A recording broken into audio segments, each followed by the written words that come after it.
These days, everyone has a hot take on the iPhone X, and of course they do. Tim Cook said it would set the path of Apple's technology for the next decade. That's great, but what about the people who like their iPhones just fine the way they are?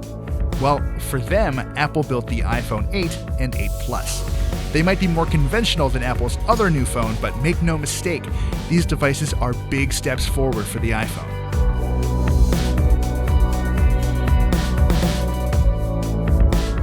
Since these are more traditional iPhones, everything is where you'd expect it to be. Both phones have lightning ports on the bottom, no headphone jacks, and capacitive home buttons right under their screens. You'll notice a few differences the moment you pick up the 8 or 8 Plus up though. For one, their aluminum backs have been replaced with glass for some Qi-compatible wireless charging. Charging works well even with cases on, just as long as you make sure you line up everything properly. Apple gave us a Belkin charging pad, and sometimes I managed to put the 8 down just right so that the charging light would go on but the phone wouldn't actually charge. Other wireless charging pads I tried worked fine though. These glass backs have other benefits too. They let radio signals pass right through them, so the only antenna bands here are tiny ones on the phone sides. Oh, and most importantly, that glass just feels really nice. It's easier to grip than metal and has avoided nicks pretty well so far too.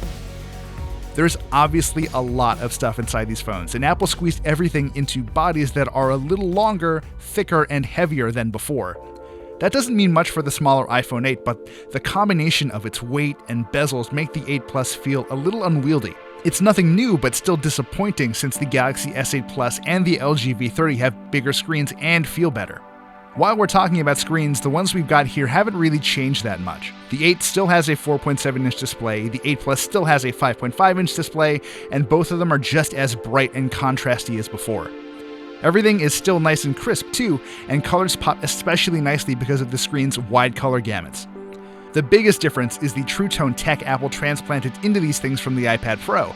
The phones use data from 4 sensors to tune the screen's color temperatures depending on your surroundings. It doesn't sound like a huge deal, but I actually love it. When True Tone is on, colors are technically a little less accurate, but they look more natural and are generally easier on the eyes. I've been a little spoiled by other phones though, so I still wish Apple had gone with some HDR-friendly displays here. Anyway, these stereo speakers are noticeably better too. You'll still want to use a pair of headphones whenever you get a chance, but the speakers are louder than last year's, and frankly, that's good enough for me.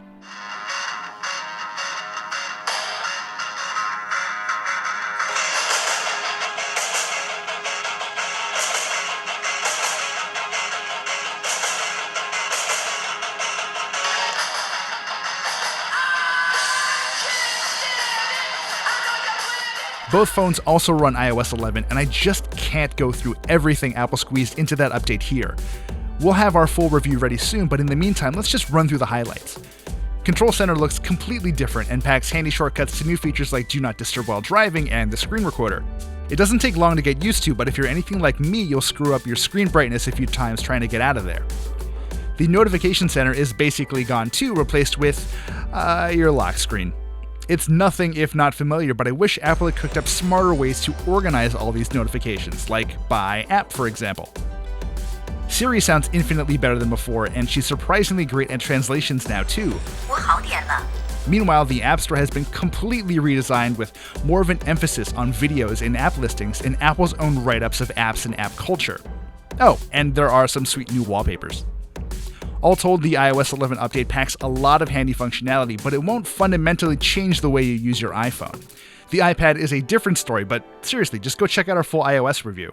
Now we're getting to the really fun stuff. Both the iPhone 8 and 8 Plus use the same 12-megapixel camera, and it has mostly been a pleasure to shoot with. My test shots had punchier colors and slightly more detail than the same photos taken with a 7 Plus, and in most daylight scenarios, the iPhone 8 and 8 Plus captured more detailed photos than Samsung's Galaxy Note 8. Curiously, the iPhone 8 and 8 Plus consistently churned out photos that looked more true to life, but the Note 8s were brighter and slightly more saturated. It's kind of like Apple tried to provide the most accurate photos possible, while Samsung wanted the world to look a little nicer than it actually does. In any case, both the 8 and 8 Plus did well in low light, though the Note 8 has a slight edge over both of them. That's where Apple's improved quad LED flash comes in. It fires quickly after a longer exposure, so it's a little better at preventing inadvertent blur than before. Of course, the iPhone 8 Plus has a second 12-megapixel telephoto camera that's just a little less good, especially in low light because it has an f2.8 aperture compared to the wider f1.8 aperture in the wide-angle camera. Still, having two cameras here allows for some extra tricks. Portrait mode is back, and it's much better than what we tested last year. This time your subject can be within 8 feet of your camera, and the 8 Plus does a better job of figuring out where the edges are and kind of blurring out the background behind them. New to the 8 Plus is Apple's portrait lighting feature, and it's definitely still in beta. Aside from the standard natural light mode, the studio light brightens up your subject's face without trouble. Contour light, however, is meant to make subjects look more dramatic, but it usually just made me, a brown guy, look darker and even more ominous than before. Stage light and stage light mono both black out everything behind your subject, and they generally produce results that are pretty awkward. A lot of these new photo features are made possible by Apple's new hexa-core A11 Bionic chipset, and man, this thing is a powerhouse.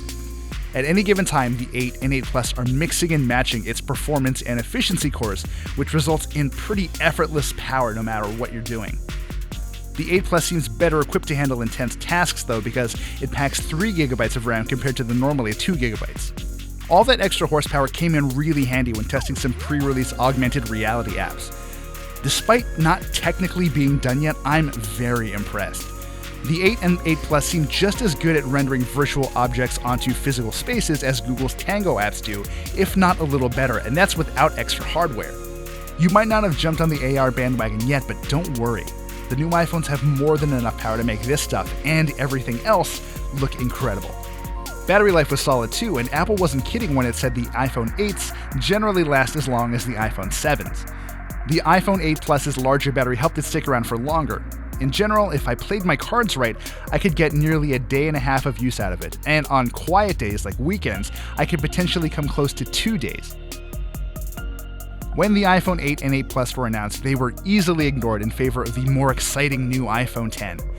Well, you'd be wrong to overlook these things. While they might not be as immediately exciting, the iPhone 8 and 8 Plus pack some serious upgrades and are easily the best traditional iPhones Apple has ever made.